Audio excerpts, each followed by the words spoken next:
ইব্রাহিম আলাইহিস সালাতু ওয়াস সালামের দোয়ার মাধ্যমে আল্লাহ রাব্বুল আলামিন মহাবিশ্বের মহানবীকে পৃথিবীতে করেছেন। ওয়াহাবি হযরত মুহাম্মদ মুস্তাফা সাল্লাল্লাহু আলাইহি ওয়াসাল্লাম দুনিয়াতে আসবেন, এই বিষয়টি কেউ জানবে না। তিনি হঠাৎ করে এসে যাবে, আবার হঠাৎ করে চলে যাবে। আল্লাহ রাব্বুল আলামিন সেভাবে মাকে পাঠান নাই, সেভাবে মাকে দুনিয়ার দিকে তুলেন নাই। সুবহানাল্লাহ। কারণ আমরা দেখি দুনিয়াতে যারা আল্লাহ রাব্বুল আলামিন যাদেরকে সম্মানিত করেছে, যাদেরকে বড় বড় খোদা করেছে, তারা যখন কাছে আসে,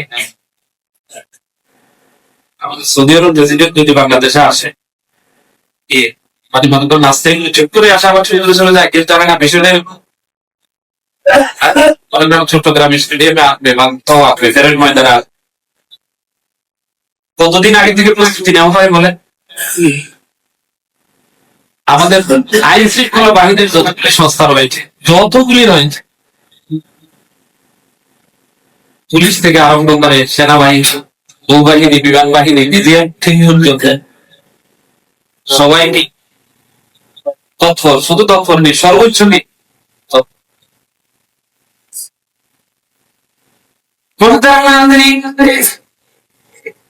আল্লাহ আমি সৃষ্টির ইশারা মহানবী হযরত মুহাম্মদ মুস্তাফা সাল্লাল্লাহু আলাইহি ওয়াসাল্লাম তিনি দুনিয়াতে আসবেন। আল্লাহর ঘরে যাওয়ার সম্মান, আল্লাহর ঘরে যাওয়ার ইজ্জত।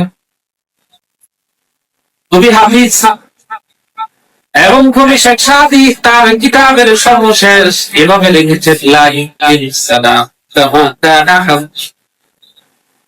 সাদে আযকুদা সুন্দর দুই কিসায়ে তাসা। ইয়া রাসূলুল্লাহ, ইয়া হাবিবাল্লাহ, আপনার সম্মান, আপনার ইজ্জত,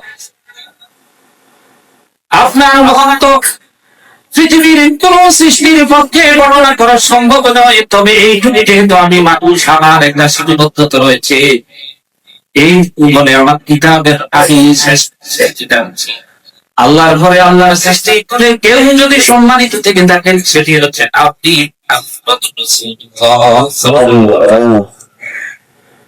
সেই মহানবী দুনিয়াতে আসবেন, কেউ জানবে না। আমার আল্লাহ রাব্বুল আলামিনের ফিতরতের মধ্যে সেই সেটা নয়। আল্লাহ আলামিন থেকে আরম্ভ করে ঈসা রাহমাতুল্লাহ এই পৃথিবীতে যত নবী রাসূল এসেছেন, সকল নবী রাসূল এবং তার উম্মতদের দাঈ ইলাল্লাহ, যারা আল্লাহর দ্বীনের কাজ করেছে, সেই যুগের ইসলামের কাজ করেছে, তাদের সকলের সিফাত দিয়ে আল্লাহ রাব্বুল আলামিন আসমানি কিতাবগুলির মাধ্যমে নবীদের জবানে, তাদের অনুসারী যারা রয়েছে তাদের জবানে আল্লাহ রাব্বুল আলামিন বিশ্ব নবীকে মহাবিশ্বের মহানবীর আত্মকে আল্লাহ রাব্বুল আলামিন আদম থেকে করে পৃথিবীর সূচনা লগ্ন থেকে আরম্ভ করে মহানবী হযরত মুহাম্মদ মুস্তাফা ঈসা আলাইহিস সালাতু ওয়াস সালাম আসা পর্যন্ত সকল নবীরা এবং তাদের অনুসারীরা এবং আসমানি কিতাবগুলি বিশ্ব নবীর আগমনের বার্তা দিয়ে নিয়েছিলেন। পবিত্র কোরআনুল কারীমে আল্লাহ রাব্বুল আলামিন বলেন, যালিকা মাসালুহুম ফিত তাওরাতি ওয়া মাসালুহুম ফিল ইনজিল। আমার কবি তার সাহাবাদের বর্ণনা যেভাবে রয়েছে তাওরাতে, সেভাবে রয়েছে ইনজিলে, এবং যতগুলি সহিফা আল্লাহ রাব্বুল আলামিন সকল সহিফার মধ্যে আমার আল্লাহ রাব্বুল আলামিন বিশ্বনবীর আগমনের কথা বর্ণনা করে দিয়েছেন। সর্বশেষ আল্লাহর নবীর পূর্বে যেই নবী আগমন করেছেন হযরত ঈসা আলাইহিস সালাম, সেই ঈসা আলাইহিস সালাম তার জাতিকে সতর্ক করেছেন, বিশ্ব নবীর আগমনের বার্তা দিয়েছেন।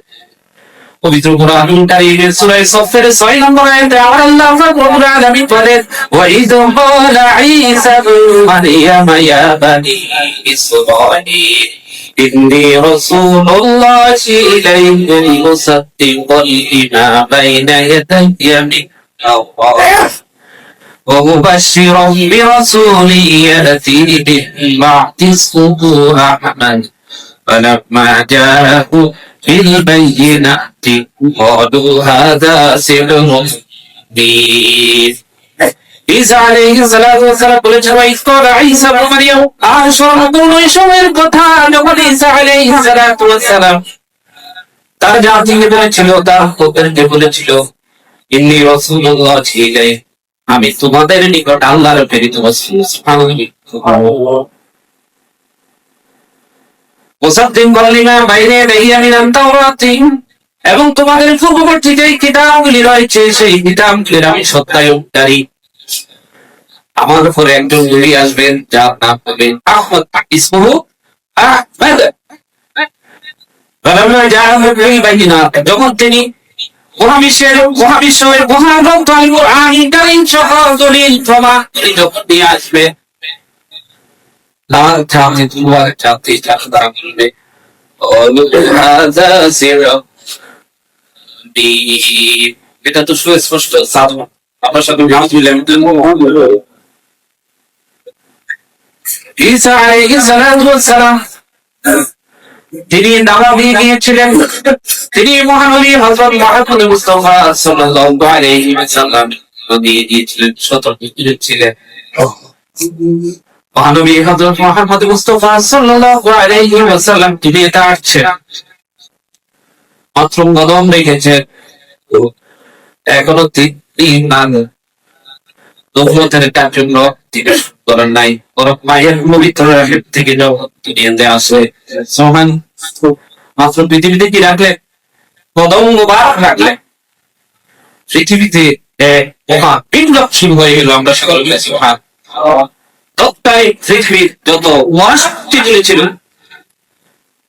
তাদের সেই পূজা মণ্ডপ থেকে আরম্ভ করে তাদের যে বড় বড় রাজ দরবারগুলি ছিল সেগুলি কম্পন সৃষ্টি হয়ে গেল আমরা সকলে মিলে আল্লাহ